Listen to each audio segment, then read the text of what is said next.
Hello दोस्तों, आप सभी का स्वागत है अपने यूट्यूब चैनल जीके हाउस में। दोस्तों, आज हम बात करने वाले साइंस से कुछ महत्वपूर्ण प्रश्न के बारे में। जैसे कि हम टॉप 40 क्वेश्चन लिए हैं जो एग्जाम में बार बार रिपीट हुए हैं, और कुछ ऐसे भी प्रश्न लिए हैं जो आने की बहुत संभावना है। जैसे कि एसएससी रेलवे के जितने भी एग्जाम होने वाले हैं उसके लिए तो बहुत महत्वपूर्ण है। इसलिए वीडियो को लास्ट तक देखिएगा, और लास्ट में अंत में आप लोग ये कमेंट करके ज़रूर बताइएगा कि आप लोग का कितना क्वेश्चन सही था। चलिए बिना देरी के वीडियो को शुरू करते हैं। सबसे पहले हम लोग के सामने जो प्रश्न देखने को मिलता है, बीमा किसके अनुरूप है?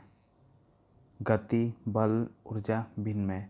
तो आप लोगों को बता दें कि एमएलटी बीमा बल की अनुरूप है। Option number B. आगे बढ़ते हैं, प्रश्न संख्या 2। थर्म किसका यूनिट है? ऑप्शन नंबर ए वे ऊष्मा, बी ऊर्जा, सी द्रव, डी गति का। तो थर्म किसका यूनिट है? ऑप्शन नंबर ए ऊर्जा का। आगे बढ़ते हैं, तरल पदार्थ का घनत्व कम करने पर उस पर क्या प्रभाव पड़ता है? यदि हम तरल पदार्थ का घनत्व कम करते हैं उसका पर क्या प्रभाव पड़ता है?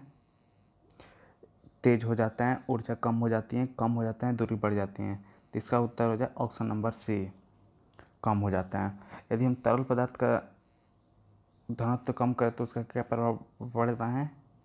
ऊर्जा कम हो जाती है। आगे बढ़ते हैं, प्रश्न संख्या 4। प्रकाश वर्ष किसका मात्रक है? पूरा उम्मीद है कि आप लोग को ये प्रश्न याद होगा, इसको आप लोग आसानी से बता सकते हैं। तो ऑप्शन कमेंट करके जरूर बताइए कि इसका उत्तर क्या होगा। वैसे इसका उत्तर होता है प्रकाश वर्ष का मात्रक है दूरी का। ऑप्शन नंबर ए। प्रश्न संख्या 5। टेस्ला यूनिट किस क्षेत्र से संबंधित है? चुंबकीय क्षेत्र, द्रव्यमान, गति, ऊष्मा। तो इसका उत्तर हो जाएगा ए। टेस्ला यूनिट चुंबकीय क्षेत्र से संबंधित है। प्रश्न संख्या 6। विद्युत चालकता की यूनिट क्या है? महो, गति, मिनट, आयाम। तो विद्युत चालकता के यूनिट क्या है? महो। Option number A. आगे बढ़ते हैं, प्रश्न संख्या 7। पिक्नोमीटर नामक उपकरण का प्रयोग किसे मापने के लिए किया जाता है? पिक्नोमीटर। तो ऑप्शन नंबर ए में है ऊर्जा, घनत्व, ऊष्मा, गति। तो आप लोग देख रहे हैं कि आंसर दिया हुआ ऑप्शन नंबर बी, घनत्व। पिक्नोमीटर नामक उपकरण किसके मापने के लिए तैयार दिया जाता है? घनत्व मापने के लिए पिक्नोमीटर का यूज किया जाता है। प्रश्न संख्या 8। एम्पियर सेकंड किसका मात्रक है? जैसा कि आप लोग देखे होंगे कि हर एग्जाम में मात्रक से कोई ना कोई प्रश्न जरूर पूछ जाते हैं, इसलिए कुछ ऐसे ही प्रश्न हम पिक किए हैं जो कि बार बार आते हैं। तो आप लोग को वीडियो कैसा लगा आप लोग कमेंट करके जरूर बताइए, और साथ ही साथ अपना यूट्यूब चैनल जीके हाउस को जरूर सब्सक्राइब कीजिएगा। चलिए आगे बढ़ते हैं। एम्पियर सेकंड किसका मात्रक है? ऑप्शन नंबर ए में है ऊर्जा की मात्रा का, बी आवेश की मात्रा का, सी गति की मात्रा का, डी ऊष्मा का। तो इसका उत्तर हो जाएगा ऑप्शन नंबर बी, आवेश की मात्रा का। एम्पियर सेकंड आवेश की मात्रा का मात्रा है। अगला है प्रश्न संख्या 9। इलेक्ट्रॉन वोल्ट किसका मात्रक है? इलेक्ट्रॉन वोल्ट किसका मात्रक है? ऑप्शन नंबर ए में है ऊर्जा का, गति का, ऊष्मा का, द्रव्य का। इलेक्ट्रॉन वोल्ट किसका मात्रक है? 9 का हो जाएगा ऑप्शन नंबर ए, ऊर्जा का। इलेक्ट्रॉन वोल्ट किसका मात्रक है? ऊर्जा का। आगे बढ़ते हैं, प्रश्न संख्या 10। क्या कारण है कि मेघाच्छादित रात के अपेक्षा दिन की अपेक्षा रात अधिक ठंडी होती है? तो इसका उत्तर आप लोगों के सामने है, ऑप्शन नंबर बी, विकिरण के कारण मेघाच्छादित रात की अपेक्षा निर्मल रात अधिक होती है। मतलब बादल जिस आकाश में छाए तो वो थोड़ा गर्म रहता है, और निर्मल रात जो साफ आकाश रहता है वो थोड़ा ठंडा रहती है। ऐसा क्यों होता है? विकिरण के कारण होता है। प्रश्न संख्या 11। द्रव्य तापमान की अपेक्षा गैस तापमापी अधिक संवेदी होता है क्योंकि गैस द्रव की अपेक्षा अधिक प्रसार करती हैं। ऑप्शन नंबर ए, जो कि आप सामने देख रहे हैं कि द्रव की तापमापी की अपेक्षा गैस तापमापी अधिक संवेदी होता है क्योंकि गैस द्रव की अपेक्षा अधिक प्रसार करती हैं। दोस्तों, आप लोग के लिए ऐसे जितने वीडियो हम करा रहे हैं इसका तो आसानी से आप लोग के सामने प्रश्न उत्तर दोनों आ जा रहा है, लेकिन हम क्विज लेकर आने वाले हैं। जैसे कि आप लोग उसको क्लिक कीजिए option A B C D में, वैसे एक प्रश्न आप लोग को पहले चूज करना होगा, उसके बाद बताएगा सही है या गलत। ये हम बहुत जल्द लाने वाले हैं। चलिए अगला प्रश्न 12 में सर्वोत्तम ऊष्मा चालक है। ए पारद का ऊष्मा चालक है, सर्वोत्तम ऊष्मा चालक है पारद का ऊष्मा, ऊष्मा का, गति का, गोले का। तो इसका उत्तर हो जाएगा पारद का। सर्वोत्तम ऊष्मा चालक है पारद का। प्रश्न संख्या 13, ऑटोमोबाइल मोटर कारों में हाइड्रोक्लोरिक ब्रेक के कार्यकरण पर कौन सा नियम लागू होता है? ऑप्शन नंबर बी, पास्कल नियम।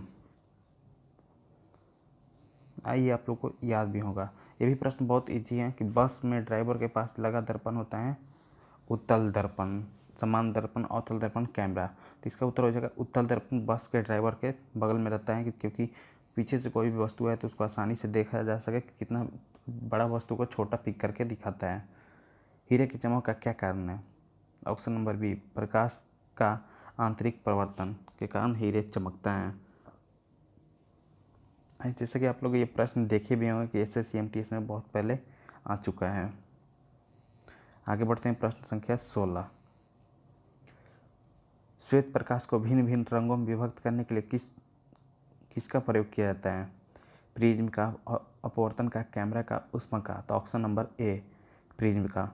यदि श्वेत प्रकाश को अगर प्रिज्म के द्वारा क्रॉस करना होता है तो प्रिज्म 7 रंगों में बढ़ जाता है, इसलिए भिन्न भिन्न रंगों में विभक्त करने के लिए प्रिज्म का यूज करते हैं। प्रश्न संख्या 17, किसी पिन होल कैमरा में हमें समानतः क्या मिलता है? ऑप्शन नंबर ए में सीधी छाप, उल्टी छाप, अपवर्तन या ऊर्जा। तो इसका उत्तर हो जाएगा ऑप्शन नंबर बी, उल्टी छाप। किसी पिन होल कैमरा में हमें हमेशा उल्टी छाप देखने को मिलता है, यानी कि उल्टा फिगर देखने को मिलता है। प्रश्न संख्या 18, जल का तालाब कम गहरा दिखाई देने का कारण क्या है? ऑप्शन नंबर बी, परावर्तन। जल का तालाब जब पानी को देखते हैं तो कम गहरा दिखाई देते हैं क्योंकि पानी स्थिर रहता है, इसलिए परावर्तन के कारण कम गहरा दिखाई देती है। अगला प्रश्न है प्रश्न संख्या 19, प्रकाश का वेग सबसे पहले किसने मापा था? ये लोग तो आप लोग आसानी से बता सकते हैं कि रोमर ने नापा था। Option number B. प्रश्न संख्या 20 में फाउंटेन पेन किस नियम पर काम करता है? कोशिका क्रिया, गति क्रिया, अपवर्तन, परिवर्तन। तो ऑप्शन नंबर ए, कोशिका क्रिया के द्वारा फाउंटेन पेन काम करता है। प्रश्न संख्या 21, रात में तारे क्यों चमकते हैं? ऑप्शन नंबर ए में अनेक अपवर्तन के कारण, अनेक परिवर्तन के कारण, ऊष्मा के कारण, ऊर्जा के कारण। तो ऑप्शन नंबर ए, जो कि आप लोग देख रहे हैं कि रात में तारे अपवर्तन के कारण, जैसा कि कोई भी चीज़ हम लोग को भ्रम पैदा करती है, जैसे हमें बाल्टी में छड़ी डाला हुआ है तो हम लोगों को टेढ़ा दिखाई देता है, ऐसा क्यों? अपवर्तन के कारण। आकाश में तारे टिमटिमाते दिखाई देते हैं, अपवर्तन के कारण। कहीं दूर में पानी दिखाई देता है, वो अपवर्तन के कारण।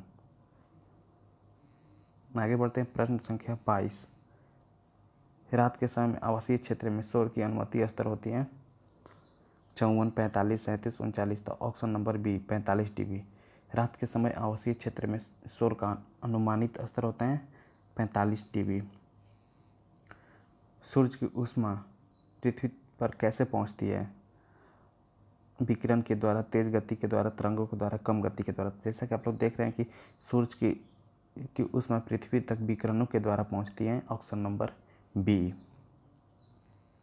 आगे बढ़ते हैं प्रश्न संख्या 24, वायुमंडल में ऊपरी भाग में ओजोन परत हमारी रक्षा किससे करती हैं? ऑप्शन नंबर ए में विकिरणों से, परावैंगिक किरणों से, ज्वलन किरणों से, हानिकारक किरणों से। तो इसका उत्तर हो जाएगा ऑप्शन नंबर बी, परावैंगिक किरणों से वायुमंडल में ऊपरी भाग में ओजोन परत हमारी रक्षा करती हैं। परावैंगिक किरण जो आती है उससे वायुमंडल को बचाती हैं और रक्षा करती है। प्रश्न संख्या 25, प्रकाश को पृथ्वी तक पहुँचने में कितना समय लगता है? तो आप लोग बता भी सकते हैं, बहुत बार पूछा जा चुका होगा। तो इसमें आप लोग का डाउट हो सकता है बी और डी में, तो आप लोग इसे आसानी से याद रखिएगा। 8 मिनट 3 सेकंड लगता है प्रकाश को प्रकाश की किरण पृथ्वी तक पहुंचने में। अगला प्रश्न है प्रश्न संख्या 26, एक सामान्य नेत्र के लिए सुस्पष्ट दृष्टि की न्यूनतम दूरी क्या होती है? ऑप्शन ए में है 25 सेंटीमीटर, बी 35 सेंटीमीटर, सी 45 सेंटीमीटर, डी 20 सेंटीमीटर। तो आप लोग बता दें कि एक सामान्य नेत्र के लिए सुस्पष्ट न्यूनतम दूरी होती है 25 सेंटीमीटर। Option number A. आगे प्रश्न संख्या 27, लैंप की बत्ती के तेल किसके कारण ऊपर उठता है? ऑप्शन ए में कोशिकीय घटना, ऊर्जा के कारण, दबाव के कारण, कोशिकीय घटना के कारण। तो इसका उत्तर हो जाएगा ए, कोशिकत्य क्रिया के कारण लैंप की बत्ती में तेल ऊपर उठता है। प्रश्न संख्या 28, निकट दृष्टि दोष या माइपिया को किस लेंस का प्रयोग करके ठीक किया जा सकता है? बता सकते हैं निकट दृष्टि दोष को हम कैसे ठीक कर सकते हैं। ऑप्शन नंबर ए उत्तल लेंस, बी अवतल लेंस, सी कठोर लेंस, डी सामान्य लेंस। तो आप लोग बता देंगे निकट दृष्टि दोष को हम लोग अवतल लेंस के द्वारा ठीक कर सकते हैं, निकट दृष्टि दोष। अगला प्रश्न है माइपिया का दूसरा नाम क्या है? ऑप्शन नंबर बी इसका उत्तर हो जाएगा निकट दृष्टि दोष या समीप नेत्री दोष। जिस व्यक्ति को निकट की वस्तु दूर की वस्तु नहीं दिखाई देती उसे हम निकट दृष्टि दोष कहते हैं, उसे माइपिया कहा जा सकता है, दूसरा नाम माइपिया बुला सकते हैं। प्रश्न संख्या 30, कौन सा प्रकाशीय उपकरण जिसके माध्यम से वस्तुओं को नज़दीक से देखा जा सकता है? ऑप्शन नंबर बी दूरबीन। दूरबीन के द्वारा दूर की वस्तु को नज़दीक से आसानी से हम लोग देख सकते हैं। प्रश्न संख्या 31, यदि किसी बांध की दीवार का आधार चौड़ी होती है क्योंकि जैसा कि हम कोई भी बांध की दीवार मोटी देखते हैं क्योंकि नीचे मोटा रहता है ऊपर में पतला, इसका कारण होता है दाब को सहन करती है, क्योंकि दूसरे साइड से पानी आता है तो दबाव नीचे ही ज़्यादा पड़ता है, इसलिए नीचे की मोटी होती है ऊपर में पतली होती हैं। किसी बांध की दीवार नींव पर अधिक चौड़ी होती है क्योंकि दाब को सहन करती है। ऑप्शन नंबर ए क्योंकि ज़्यादा प्रेशर वहीं पे पड़ता है। न्यूटन का पहला गति के नियम का संकल्पना देता है जड़त्व की गति का नियम, ये तो आप लोग पूरा याद होगा। ऑप्शन नंबर ए। आप लोग देख रहे हैं कि साइंस के जितने प्रश्न बहुत महत्वपूर्ण हैं, इसी बात पे चैनल को सब्सक्राइब कर लीजिएगा और वीडियो को लाइक कर दीजिएगा कि जैसे ही हम वीडियो आप लोग को लेकर के आए सबसे पहले आपके पास तक नोटिफिकेशन पहुँचे। चलिए आगे बढ़ते हैं। फुहार किस सिद्धांत पर काम करता है? ऑप्शन नंबर बी बर्नौली सिद्धांत पर। फुहार बर्नौली सिद्धांत पर काम करता है। प्रश्न संख्या 34, एनोमोमीटर क्या मापने के काम आता है? ऑप्शन नंबर ए में है गति के वेग, बी ऊष्मा के वेग, सी पवन के वेग, डी ऊर्जा को। तो इसका उत्तर हो जाएगा सी पवन के वेग को एनेमोमीटर द्वारा मापा जाता है। प्रश्न संख्या 35, बॉल पेन किस सिद्धांत पर कार्य कर सकता है? ये भी आप लोग बता सकते हैं, आसानी से कमेंट करके जरूर बताएं कि बॉल पेन किस सिद्धांत पर कार्य करता है। ए में है पृष्ठीय तनाव, बी बाहरी तनाव, सी आंतरिक तनाव, डी घर्षण। तो बॉल पेन पृष्ठीय तनाव पर काम करता है। प्रश्न संख्या 36, पानी से निकालने पर शेविंग ब्रश के बाल आपस में चिपक जाते हैं, इसका क्या कारण है? पृष्ठ तनाव के कारण पानी से निकालने पर ब्रश में बाल अपन आसानी से चिपक जाते हैं। Option number B.